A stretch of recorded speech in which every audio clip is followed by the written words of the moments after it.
Hi everyone, in this tutorial we are going to be creating our own custom character that we have generated with AI and that would be able to control in Blender with a controller rig. The tutorial is pretty simple to follow and it's the quickest way to get your character rigged and out in Blender to animate.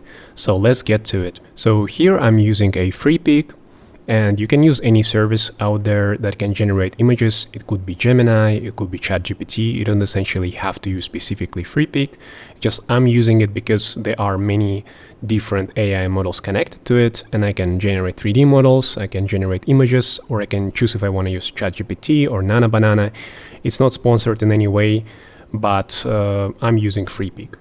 So here essentially I have created a space and this is an assistant along with the image generator. I'm going to share this prompt so that you would be able to generate your own image.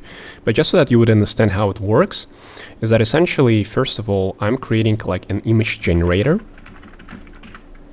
here. And I'm usually using Nana Banana 2 because this is, in my opinion, is the best image generator. You can also try the new ChatGPT version for image generation. I think was pretty good. But as you can see, there are many other different models for image generation. And when we're generating a character, it's also good to do it like with a specific aspect ratio. So in here, as you can see, it's like 9:16. And 9:16 is good because it's going to generate you a character full body height, because sometimes an image generator can cut off the body of your character and you're not going to get a full image. But for this specific workflow, we need a character with a full body. So here I'm going to select Nana Banana 2. Let's select now 9:16. And I'm just going to copy this prompt that I already kind of like generated with AI. And I'm going to paste it here in the text. I'm just going to paste it. And now we can simply connect it to the image generator here. And in this case, 1K image is enough. So let's launch it and see what's up. So for now, as you can see, our character is generated. The palms are facing the camera, which is good. And the character doesn't have shoes. And in this case, character does have shoes. So let's regenerate one more time. And as you can see, yeah, that's the workflow with AI. Sometimes it doesn't really capture what exactly you want. So you have to like try a couple of times, or sometimes like you can adjust the image that is already generated. And if this doesn't work now, I'm going to show the workflow where we can readjust the image. So as you can see now, it generated again without the shoes. So what we can do now here is go to another image generator here. And here I'm going to type add the shoes to the character. And again, we're going to keep it 9:16. And I'm just going to launch it. So in this way, we can readjust the character, right? Like let's say also with the same kind of like pipeline, you can change the looks of the character if you want the character to look differently. And again, like you don't necessarily have to do it in a free pick, right? If you have a Gemini subscription or ChatGPT, you can do the same thing in the chat in there. It's just I'm using it here. It's a little bit more comfortable for me, so I can put the notes wherever I need to and see if it works or not. So let's open it up. And as you can see, the shoes were added. So I think this should be good enough. Let me see the fingers. I think the AI should be able to generate this model. Also, we can maybe work a little bit on the character here. For example, like this shoes is a bit too realistic and detailed. So let's use another image generator here. And it's going to be Nana Banana again, 9:16. And let's add another prompt. And here we're going to write simplify the shoes. Because they are too complicated right now. There's too much detail. There is like laces. And I think for the style that we are going with, it's not needed to be that complicated. So as you can see, our generation is ended. And now we have more simple shoes. And I think it fits the overall style of the character. So we can use this character. So let's go to the next step. Here on the free pick, we have different services that we can use. So if I go here up and find 3D generator, I can click on it. And as you can see, there is like all these iterations that we previously did. And we have a 3D generator here. So for 3D generation, if we don't want to like, have a bad topology where there are too many polygons, I usually switch to the P1. As you can see, it's a smart mesh for clean low poly topology. That's exactly what we need. And for the front image, I'm going to use the image that we just generated, so this one, and I'm going to add it here. So now I'm going to keep the face limit low, and as you can see, we can generate the 3D model. So let's press on it and wait for the generation to happen. Alright, so here I have my character. As you can see, it's a GLB format. And for the workflow that we're going to use, we can't use GLB. We actually need FBX or OBJ because we're going to be using AccuRIG for rigging. And that's why we need to convert and kind of like also prepare the character for rigging with the AccuRIG. So first thing, I'm just going to drag and drop it into the Blender, import GLTF. And as you can see, it seems like the model kind of like created a rig for us, right? And if we test it out, like in the pose mode, it seems like okay, but when we start kind of like, as you can see, moving the bones, it's a bad rig. It just doesn't work well. And as you can see, when we're bending arms, it just looks weird. So what we're gonna do is delete these bones that it has created. So in object mode, I'm gonna press on my character, press Alt P and clear parent. So now we can just delete this armature and leave our main rig. Okay, also I'm gonna rename it to character. And the same for the material. I'm gonna rename it to character. Okay, so now I'm gonna select File, Export, FBX, and save it somewhere on your computer. So here I set my folder, and since we have the character selected, I usually, keep it like selected objects. We need just the mesh. There is no animation, so we can uncheck those.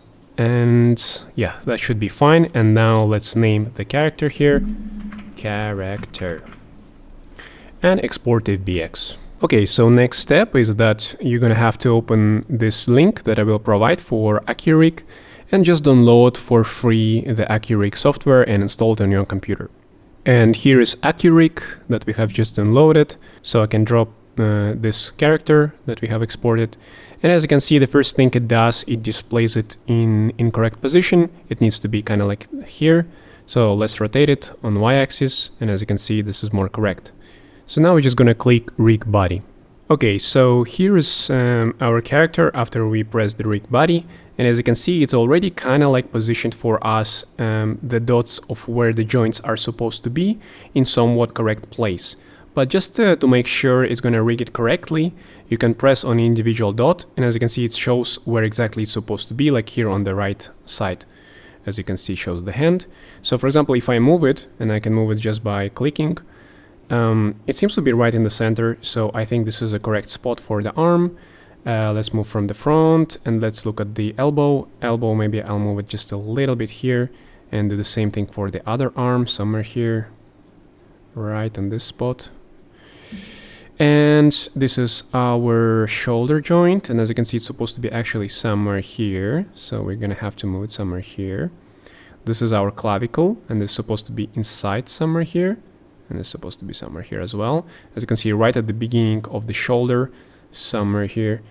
This is the neck, so we're gonna raise it up, and this is supposed to be on the mouth, so we're gonna position it here.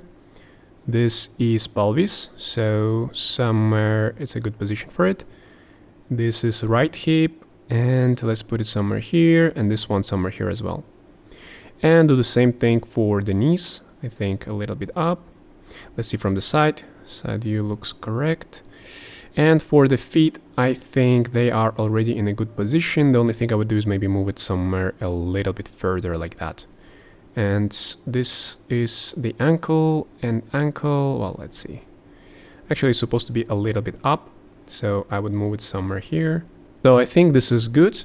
And now we can press rig right hand here.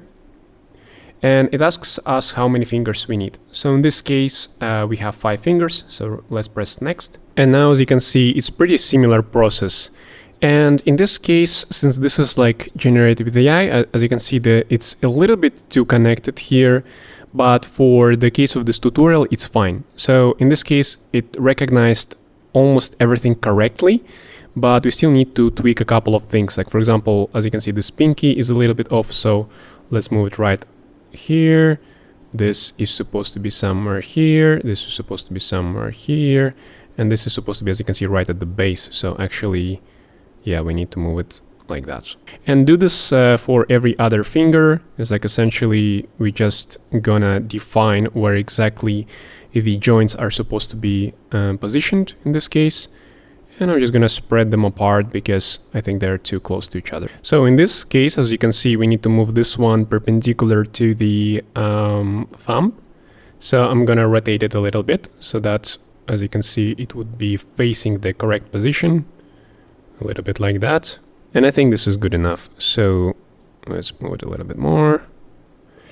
Yes, and do the same thing for the other hand as well. And as you can see, our other hand is set up. So now we can press calibrate and let's wait for it to calculate. So now you have to go to the add motions tab. And here I'm gonna press export FBX and select the blender, character only, and this can be left out. And press export and save it somewhere on my computer. For example, in my folder here, I'm gonna name it character rigged. And that's it. Okay, so for the next step, we need to download a Blender plugin. It's a CC pipeline plugin, and you can download it on the official website. And as you can see here, we have a Blender option. So if you click here, you can download auto setup free download, get, and download this option here, Blender. And then we can install it as an add-on in Blender. So now we can install the add-on that we just downloaded. If we go to Edit, Preferences, and here in the add-ons, I can press here install from disk. And as you can see, here is my zip file. Here, I'm just gonna press install from disk. And I already installed it, and it's gonna look like this. You're gonna have CC tools. As you can see, I already had older versions, and it should be activated like that. Okay, and here, once you press N, as you can see, it opens up this panel on the side, and we need to find CC IC pipeline. So there it is. We're going to enable a Rigify, and now we're going to press import character. And in my folder with the character, I have a character rigged. There it is, FBX file. And let's press import. As you can see, it's importing, it's loading something up. And so now it seems our character is here. Let's delete the old one. And let's go to the material view. There's no material. I'm going to re-add our character material here. And as you can see, it created the Rigify setup for us. So if I press Ctrl Tab, I can switch in between the modes, and I can grab the bones, and we have a fully rigged character. And as you can see, we even have the fingers rigged. If I press here, we can control individual fingers. So in this way, you can quickly essentially create the characters with AI and then get a custom rig for them and animate them however you want in your scene. And so that's essentially it. This is how you create your character with AI and create a control rig for it.